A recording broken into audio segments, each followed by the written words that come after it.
Good morning, Toppers. I'm Sebastian Green. And I'm Lauren Tran, and this is your Toppers Report. Today, we'll be starting with a bit about sports. Let's go to our sports report to see more.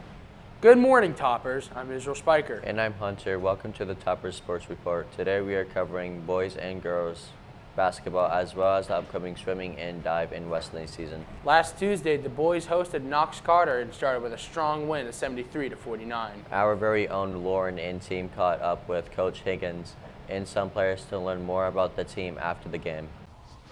Thank you. My name is Lauren, and this is Coach Higgin, the head coach of the boys basketball. Coach Higgin, what strategies do you use to motivate players and build team morals? We do a lot of our motivating in practice. We do a lot of our team building in practice just throughout our work. We work extremely hard. The kids work extremely hard. We challenge them and we push them, and they get together. They grow together through the hard work. So when we start playing games and all those things, they believe in each other. They push each other. They support each other. So it's easy when you get to that point. It's just a matter of doing what we do every day. How do you handle a player who's not performing up to your expectations? Well, you always try and find different ways to motivate kids and figure out why they may not be playing to their best abilities. That's what practice time is for. We push kids a lot in practice to be better than what they believe they themselves can be. So for that, the kids just, when someone's not playing the way they should, you talk to them, you let them sit down a little bit, regather, regroup, and go back out there and see how well they can do. How do you manage the balance between teaching fundamental and allowing creativity in play? I don't think it's that difficult. For us, we want to teach the fundamentals early. We teach the fundamentals early, and we teach the fundamentals every day because that's the basics of basketball. As far as the creativity goes, we don't try and put any restrictions on kids as far as how they should play. We try and help them read and learn basketball. So for us, our offense is based on basically, can you adjust to what the defense gives you? Take what the defense gives you. We don't put any real sets on them, no real restrictions like, hey, you have to do this, you have to do that. It's like, if your man does this, what do you do, and how do you react to that? So we try and teach that every day, and that helps kids learn and grow basketball, and the creativity comes from that. How do you think you guys did overall yesterday? I thought we played well in spurts. We had other spurts where we didn't play as well. Obviously there's a lot of things we can get better at, it being only the first game. So we're going to get back to work and keep trying to get better each and every day. All right, I think you guys did great yesterday. Thank you. Here's an interview with Brady Lawson. Brady, what is your favorite part of playing basketball? I would say probably team bonding with the team, just, gelling together and just being a part of something bigger than me. All right, great. What inspired you to play basketball? Probably my uncle. He went and played at ETSU over here in Johnson City, and that's what inspired me the most. How do you think you guys are going to do this season? I think we're going to be really successful. We got a younger team, but I think we got a lot of potential. What motivates you when you're feeling tired during a long game? Really just finishing up the game. Coach Higgins always says play hard no matter what, so, that's what I think of every time I get tired. All right. I hope you guys have a good game. Thank you. Back to the studio. Thank you, Lauren. Sounds like Coach Higgins runs a tight ship. Over the weekend, the Toppers grabbed another couple of wins of Farragut and Northview Academy, bringing them to 3-0 starts the season. Amazing work, Toppers. The Toppers are on the road over the break competing in the Farragut Thanksgiving tournament. The Lady Toppers last Tuesday had a strong victory against the Falcons, and the final score was 62-31. The Ladies also won 2 games over the weekend against the Linear City and Knox Century, bringing them the season start to 3-0. Nice work, ladies. The Lady Toppers are also on the road over the break competing at Farragut Thanksgiving tournament. Good luck, ladies. The swimming team and diving team kicked off their season with SHHS Maroon and Gold meet. Their first meet of the season is November 24th at Tennessee High. We can't wait to see what they'll do this season.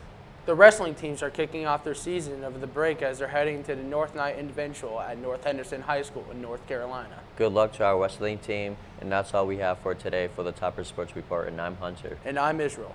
Now back to you all in the studio. Go Toppers. Good job to our basketball teams. What else is new?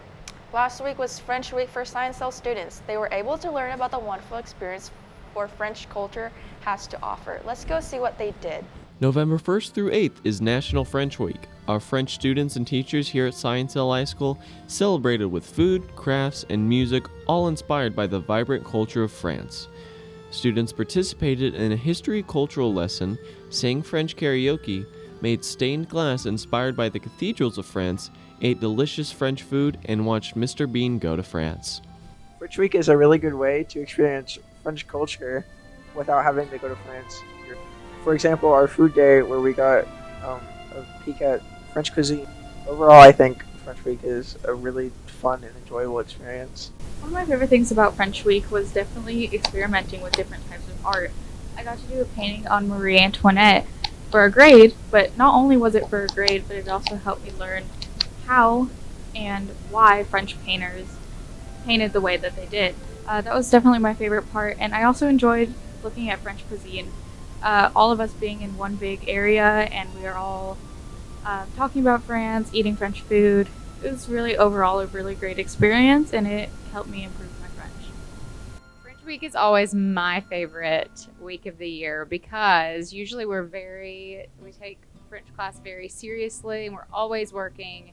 But this is our 1 week to kind of show the school why France is important, why it is one of the most learned languages in the world, and we do that by experiencing it through culture, history, food, which is one of my favorite days down in the library, and of course at the very end we talk about film and how the film industry is important, and the Lumiere brothers, who were the ones that created the cinema, and that was back in the 1800s. So this week is really a week for students to just appreciate why they chose to learn French. I think America, it tends to just be Spanish focused, but this week is our week to kind of put out there that French is a wonderful, amazing language to learn as well. It looks like it was an amazing experience, and those crepes look delicious.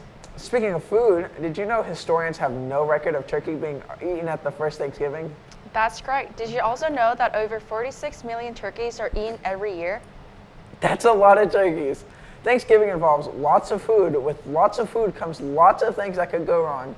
Let's learn about some important food safety for the holidays with Jager. How's it going, Science Hill? My name's Jager Brewer, and today we got an awesome interview about food safety this Thanksgiving. Can you go ahead and introduce yourself? Yeah, my name is Josue Gutierrez. I'm a Science Hill student, and I'm currently in Culinary 1, and today I'll be teaching you about food safety and how to stay safe around the holidays. Awesome. And what is the best way to prepare and cook your meals? I think the best way to prepare your food is making sure you have a plan. Make sure you lay everything out and you have everything in order, all your ingredients and stuff, because it can be a little chaotic around the holidays, and making sure that you have everything in its place, makes less chaos, especially with all the kids and all your family over. And making sure that turkey really gets cooked. You want to keep a minimum temperature of about 165 degrees, making sure that stays there for a couple hours, making sure all that bacteria is cooked away. No food illnesses get born from that. And that's about it. All right, and what is the best way to store your food? I think the best way to store your food is containers, stuff like that. You can either freeze it or you can refrigerate it. If you refrigerate it, it's good about 3 to 4 days. Making sure that refrigerator temperature is nowhere above 40 degrees Fahrenheit. Keeping that lower than that is a good temperature to keep it at. Freezing your food can last you anywhere between 4 to 6 months. But always making sure, it smells right, it looks right. It's very important. Like sometimes it can just go bad easier depending on the food. All right, and what is the best way to thaw your turkey? Best way to thaw your turkey, if you forget to thaw it, especially around the holidays, we all get busy, we all forget about things. If you're in a rush, you can put it in some warm water, making sure it's sealed, no water gets in. That'll take about 4 to 6 hours depending on the size of the turkey. A longer way of doing it is refrigerator. Just let it thaw for a couple of days and it should be fine. Very nice. How do you keep your workspace sanitary? We usually clean our workplace right before we start doing anything. That's the first thing we do, is cleaning, sanitizing, wiping everything off, making sure there's nothing there. Then we put our food on there and then start preparing it. Awesome. Thank you very much. Back to you guys at the studio. Thank you. That was some very helpful advice. In other news, some families struggle to celebrate Thanksgiving due to lack of food. To combat this, Science Hill hosts an annual food drive that helps provide food for many families this season. Let's see how with Zach. Good morning, Toppers. Today I'm here with Coach Nelson, Miss Evans, Dr. Norris, Mitzi Ann Stiltner. Can you tell the people about the Thanksgiving food drive? Yeah, so the Thanksgiving Food Drive is an opportunity to help give back to our community. So we're collecting food for families that need our help. So yeah. Our food drive has been going on for about 40 years. We have served thousands of Science Hill students. And each year what we do is we assign 24 different items to a group of teachers. It'll either be a first block group or a second block. Kind of depends on how many people have planning and that kind of thing, so that we can kind of balance what we get. What food is your class collecting? We are collecting jars of peanut butter, and out of the 18 that we've been asked to collect, we have 9 currently, so I'm pushing my second period to get those filled up. And this was assigned to us, and we didn't really pick it, but that's okay. Everybody likes peanut butter, so. We've got oatmeal. Awesome. Everybody's favorite breakfast food. My class has spaghetti sauce. They are almost done. we're collecting corn muffins, and we have 18 boxes. We're almost there, about halfway there, but my kids are promising that we're going to get that done, and they've done well every year. When do you know, like, the final count for how much food that you'll have? On Monday, November 20th, we will have everybody to bring their collections down to this hallway. Typically, it's during second block, and then we'll start counting and go from there, and then we'll try to make up the difference through the Student Activities Council. What impact do you think that this has on the community? Oh, I think the impact on this is immense. This is our kids. These are our colleagues. They're your neighbors, and they are, for whatever reason, and there are so many reasons, they're going through a difficulty. But this helps them immensely to make it through that time. It instills good community involvement for our students and our school by making everyone aware of the needs that we have that need to be met. I'm a firm believer in giving back. I'm a firm believer in taking care of others in the community, because we all have ups and downs, and you never know when you're going to be on the other side of that coin. And you said the Student Activities Council is the one that runs this, right? Yes. Okay. And the people want to know, what's your favorite Thanksgiving food and why? Ham. My favorite Thanksgiving food is pecan pie. That's what I make, and so I usually make a couple. That's kind of a tough one, because I really like Thanksgiving. I would say that I have two favorites, and one of them is stuffing, because you just can't go wrong with that. And the other would have to be mac and cheese. Awesome. Well, thank you, and back to you in the studio. The food drive is so important to so many people, and it gives students a great opportunity to give back to the community. Speaking of the community, let's go to Cameron to see what our students think about Thanksgiving break. Welcome to Toppers in the Hall, where we get to know the people of Science Hill High School. This week's topic is about Thanksgiving break. So without further ado, let's get started. What is your name? My name is Pryor. Jackson. My name is Kaylee. Bailey. My name's Grace. Oliver Cotterman. Maddie, but I go by Raven. Ethan Mihatis. Destiny Garner. My name is Logan Schwarzenegger. Are you excited for Thanksgiving? Yeah. Yeah. I'd say so.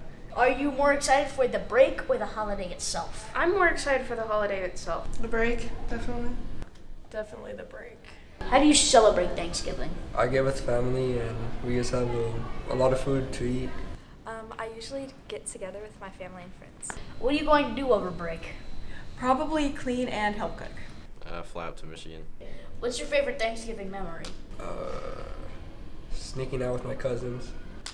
I don't know. Probably just getting to see family that I haven't seen in a while. I don't know. Probably just hanging out with my family. All right, thank you. This has been it for Toppers in the Hall. Now back to you all in the studio.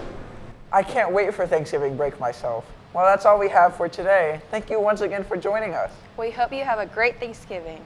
Go Toppers!